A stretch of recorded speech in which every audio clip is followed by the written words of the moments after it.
Bike touring challenges you to concentrate on your body, your bike, and the world around you all at one time. Here in Northern California, it's an especially welcome challenge. Hi, I'm John Veman. Join me as we take a tour through the unknown coast and camp in an old-growth redwood forest. It'll take your breath away, and mine, as we make our own adventure on Trailside. Trailside is made possible in part by LL Bean, providing sporting gear and apparel for people who love the outdoors for over 80 years. And by Chevy Trucks. Next time you're having fun outdoors, make sure Mother Nature has a good day too. And High-Tech Sports, who invite you to enjoy the great outdoors and follow the trail to adventure.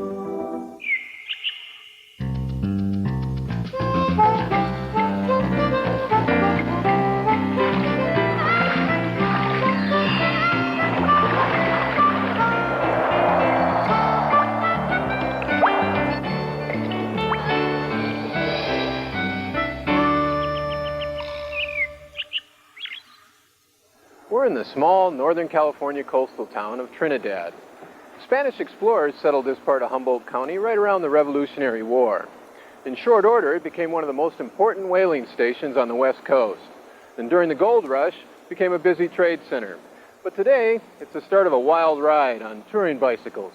We're going to take a week to explore this spectacular countryside with its incredible uphills and downhills, and then camp among the world's tallest trees. Bruce Junek pedals more miles in a year than most of us would do in a lifetime. He and his wife, Tass Thacker, have toured all over Central America. They also did a 2-year bike tour around the world. What was the route you guys took anyway? Well, on our world trip, we started in South Dakota, rode west, went through the South Pacific, down through New Zealand, Australia, through the islands of Indonesia, up into Southeast Asia, across to India and Nepal, through the Mideast, Europe, back home. So what's left? Well, Tass and I are going to be going to South America just next month. Oh boy, that's a lot of countries. How many? Yeah, over 30 countries we bicycle through now. In fact, this is the bicycle that I took through Central America. It's a touring bike. It has a very relaxed frame geometry. It also has long chain stays, so it gives a much more comfortable ride. The bike has thin tires with very high air pressure, so you have less rolling resistance. And it's got big, wide drop handlebars, which are really great because then I can put my hands in a lot of different positions as I'm riding. It may not sound like that much, but when you're riding all day long, being able to change those positions really helps relieve the stress on your lower back.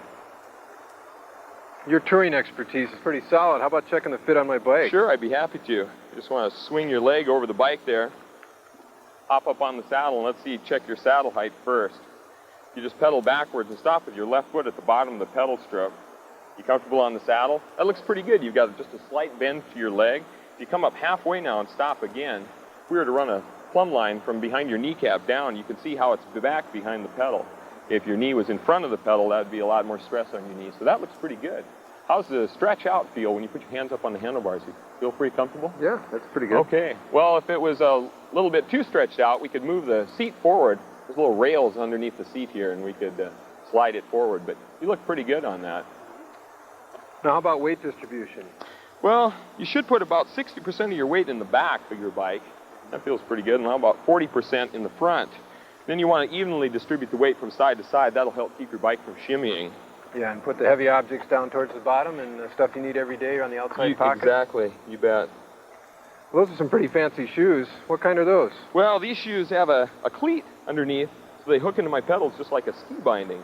They also have a very stiff sole that helps lessen the fatigue on my leg as I'm riding. It's kind of fun the way they click in. You can just snap them right in, and then they click right back out.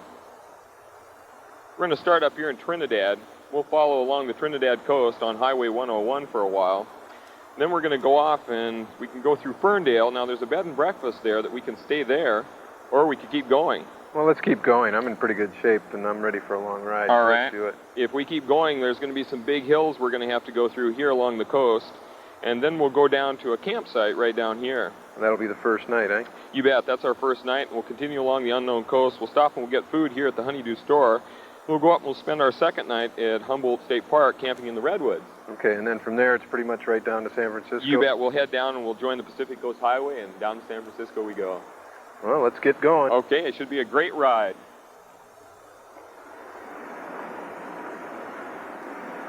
Boy, these tailwinds up here, it's a good idea to be heading south, isn't it? Yeah, when you're planning a route on a trip, you want to make sure that you're riding with the prevailing winds as much as possible. It's so much less work if you're not fighting headwinds all day long. Yeah. Well, you know, you're spinning pretty fast for how slow we're going. Well, I try to keep my legs spinning at about 80 to 90 RPMs. I find that if you do that, it actually takes a lot less energy than trying to push big gears. Uh-huh. Let me try that. See if that helps. There you go. Shift down a little lower gear. Is that any easier? Yeah. A little bit better, but you know, it's kind of bouncing. You sure this is more efficient? Well, you don't want to spin too fast. And what you want to do is you want to think about having a nice smooth pedal stroke. The bottom of each pedal stroke is like wiping your feet on a doormat. You want to lift lightly up on your feet as well, but not too much or you might put a little pain in your knees. Yeah. Well, you know, one other thing that always bothers me after riding a bike for a while is my palms get really pounded from, you know, the handlebars. Yeah. Does that happen to you? Well, yeah, it can, and a good way to stop that is really keep your hands nice and light on your handlebars. Kind of like you're playing a piano, you just want your hands real light. Not so much weight on your bars. Maybe that'll help out a little bit.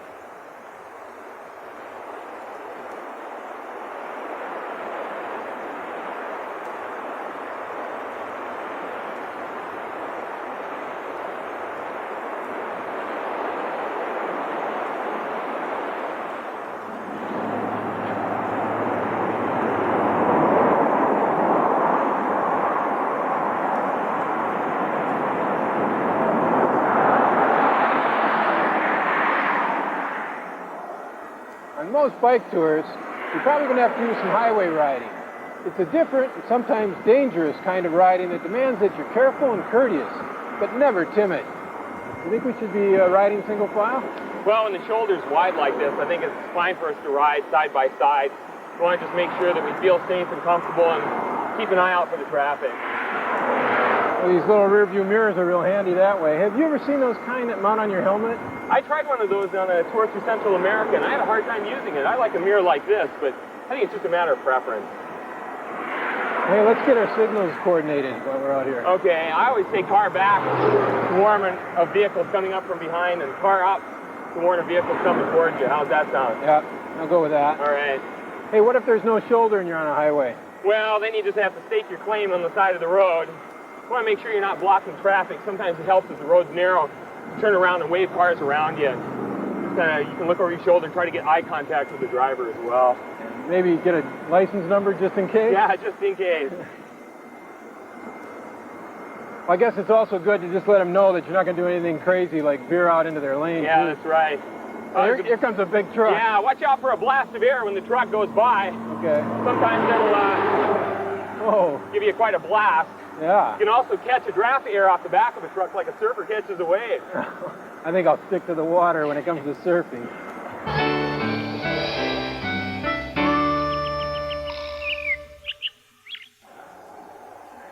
I get the feeling like that you don't like to push very hard to cover the miles in a day, huh? Well, you know, I can ride 100 miles a day if I have to, but I prefer to ride 30 to 60 miles each day. It gives me a little more time to stop and sightsee, explore roads like this.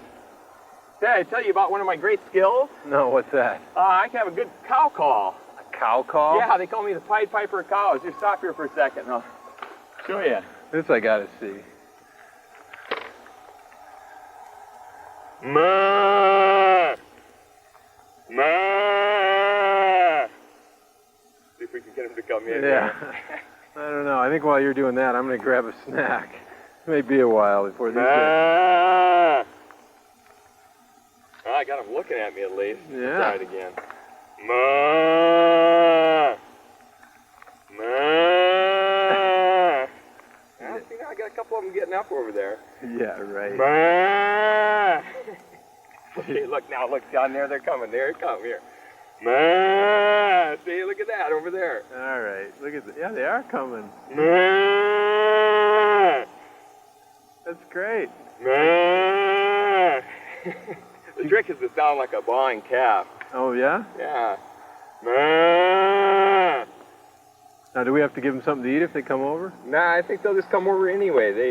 They trust me, John, because they know I'm a vegetarian. How far to the campsite? Well, it's about another 40 miles. Sure you don't want to reconsider? It's not too late to stop. I'm feeling pretty good. I still got some miles left in me. Let's go for it. Okay, we'll see how we feel at the end of the day.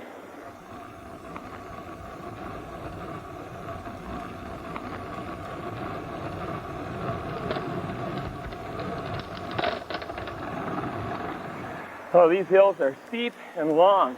Yeah. I always find the first few minutes of climbing is the worst until you start to get your rhythm. Well, I'm gearing down for this one all the way to the bottom. Yeah, it's important to start out with your lowest, easiest gear on a long hill like this. Once you get up close to the top, you've got more energy, and then you can shift into a harder gear. Yeah. I like to tuck my hands around under my brakes. Does that work for you? Yeah, I do the same. That way you can kind of lightly pull up on your handlebars. Gives you a little bit more pull, and you can push back down your feet again. When you stand up, you can also pull up, and then you lightly swing your bike from side to side underneath you. Helps you give a smooth pedaling rhythm. Yeah. I try to sit for as long as I can, but on this one, no sense holding back. You might as well get up there right away. Yeah, that's right. It's actually less energy when you sit. You use a little more oxygen when you're standing. It's more work with your arms and your feet, but sometimes you have no choice. You have to stand. Yeah. How far to that campsite? Well, it's still a ways yet. Try to pace yourself out. You stop too many times for breaks, you build up lactic acid in your legs, and then it's really more work when you start again. So if we just stop 1 or 2 times, you get a nice smooth rhythm, we'll be a lot better off.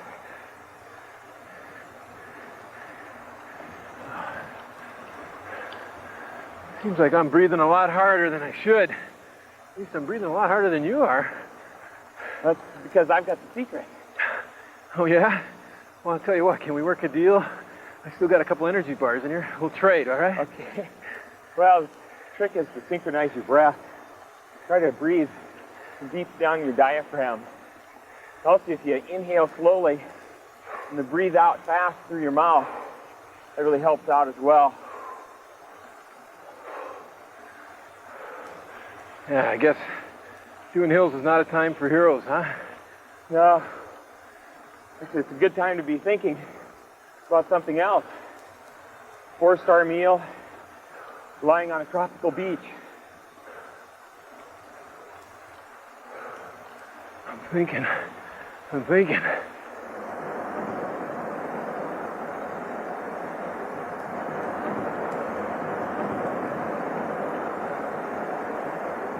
It's amazing how quickly you cool down on these downhills. I'm glad we stopped to put our wind sails on. Yeah, without these windbreakers, we'd be freezing by the time we got to the bottom. Yeah. Hey, John, you forgot your eye protection. Oh, yeah. Hey, slow down just a tad. I'm going to try and grab these.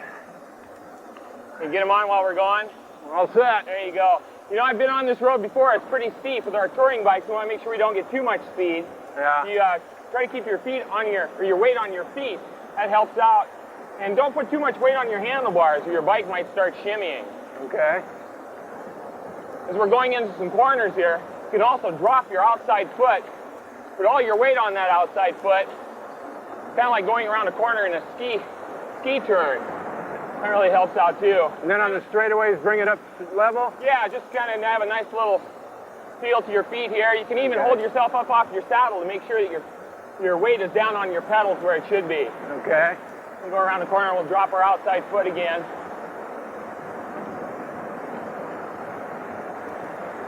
How about braking? Do you feather your brakes or do you keep them on all the way down? Well, it's nice if you can get off the brakes every once in a while. Yeah. Depends on really how tight the corners are and everything, but if you can give your brakes a rest, you should do that. You ever burn up a set of pads?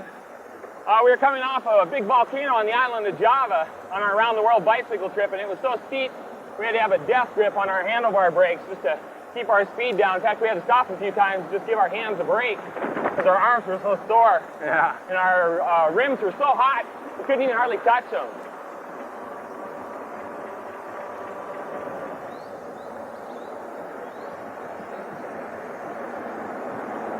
You know something? I think we're going to sleep real well tonight. How's it going, John? Good. I'm just checking the tightness on this crank. You know, a new bike like this after the first day, sure enough, it's loose. That's a cool tool. Actually, that's what it's called, a cool tool. It's got everything you need for all your common road repairs. About 10 tools all rolled into one. Take a look. It's nice and light as well. Yeah. Well, while I'm up here, I'm going to check this brake a little bit. These cable adjusters are always a little confusing to me because to tighten up this cable, you actually have to back the adjuster out. And then when you get it where you want it, you just tighten that lock nut down. Of course, what I'm trying to do is get these brake pads as close to the wheel rim as possible without touching it. Hey, why don't you give me a hand checking the true on this front wheel? Sure. Give it a spin. Well, it looks pretty good, you know. Considering all those rough roads we were on, I didn't expect it to be that true. But it doesn't need any adjustment at all. I think I'll put these panniers back on. Yeah, I was checking those panniers out. How do you like them? Oh, these are nice. They're custom made. They've got 6 compressor straps on each pack. And they bring the load in real tight. Pull it in towards the bike frame and keep it from shifting around. They got a good stiff back that gives you a solid surface to mount on the rack. And these 2 big mounting hooks let you take it on and off real easily and lock it onto the frame so it doesn't shift. And these bottom straps bring it up tightly and keep it from popping off on the rough roads. Yeah, it's really important to make sure your panniers stay on tight. There we go. Well, let's finish loading up and head on out.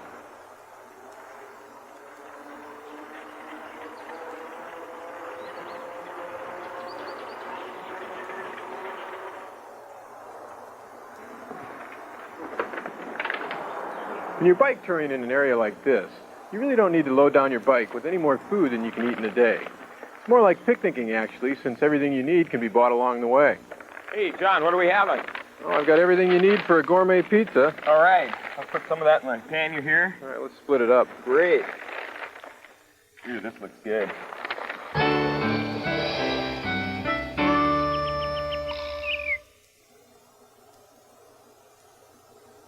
These redwoods are amazing. Yeah, they really are beautiful.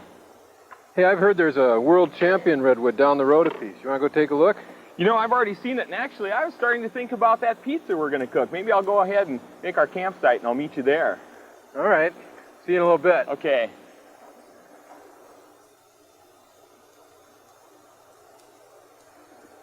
You don't have to study ancient artifacts in a museum to forge a link with your past. It's right here. These noble redwoods live on average 500 to 800 years, and some live as long as 2,200 years. Ron Jones has been a California State Park Ranger for almost 20 years. He's been here in Humboldt Redwoods State Park since 1986. Hi, Ron. Hi, John. Hey, this one back here must be the granddaddy of all redwoods, huh? This is the giant tree. Now, how old is this one? We estimate it's about 15 to 1,800 years old, and it's 364 feet tall. That's taller than a 36-story building. Well, now that's tall. Now, down at the base, it looks like it must be at least 40 feet around, huh? It's actually about 52 feet around, which would make it wide enough that you would have to have 18 school kids touching hand in hand in order to get all the way around it. Coast redwoods are also the tallest living things in the world. This tree here was designated the champion coast redwood tree of the world in 1993 by the American Forestry Association. Now, how come redwoods live so long? Well, many trees have lots of factors that can kill them.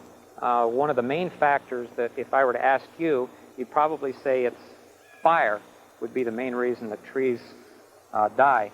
And let's walk over here to another coast redwood that's a couple of 100 years old, but you can see some fire scars on this tree. Mm-hmm. See the charcoal where the fires have come through here. Historically, we have fires all the time that come through here before European man got here. But if you look, the bark is 6 to 8 inches thick, and it's loaded with tannin, which is a material that acts like a natural fire extinguisher. That tannin also stops the fungus from getting into one of these trees.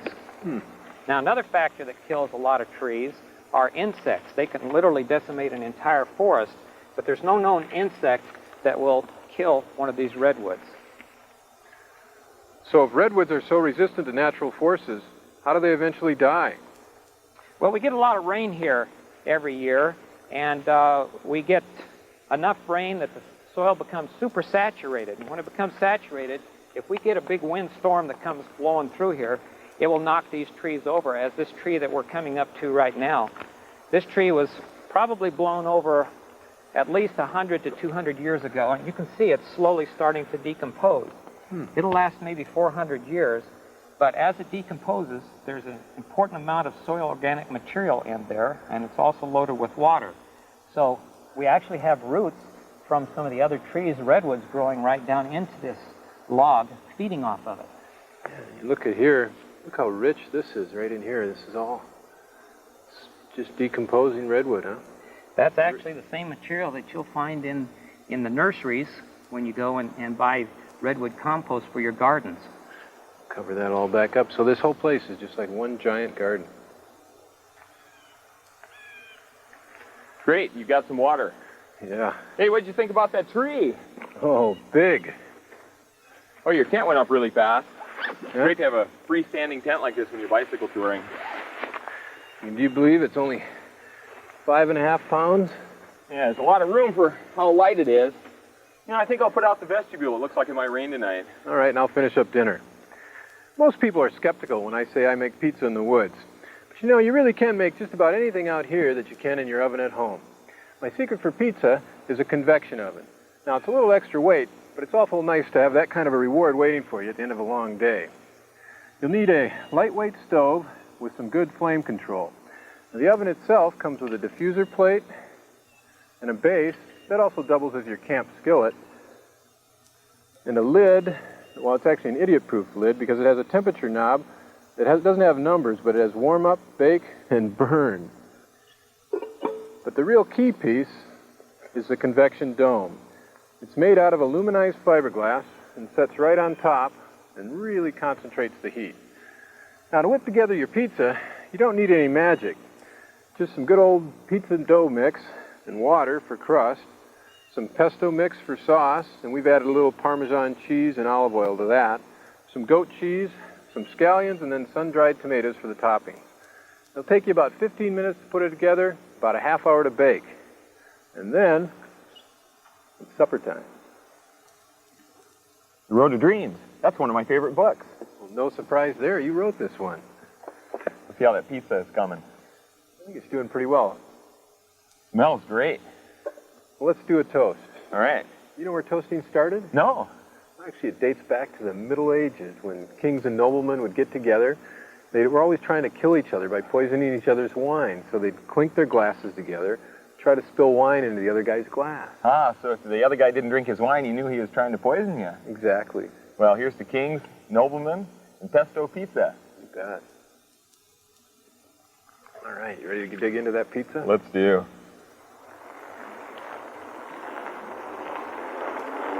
We're heading south, and pretty soon we'll hit the Pacific Coast Highway and then ride alongside the ocean all the way to San Francisco. You know, with some good planning and a little flexibility, you can make good time on a touring bike. And that's keeping the emphasis on the good rather than the time. We'll see you on the next Trailside.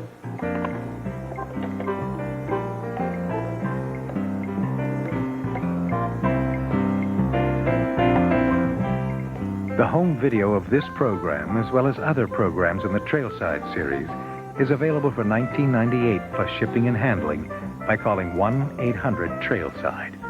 The videos include behind-the-scenes footage of the making of the program, as well as additional Trailside tips and techniques. To order, please have your credit card ready and call us at 1-800-872-4574.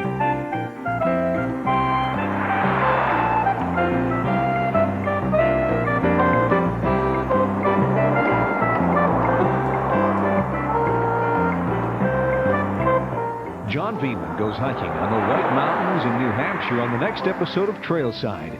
Join us Tuesday, October 4th at 7:30 p.m. Eastern, 4:30 Pacific, right here on TSN.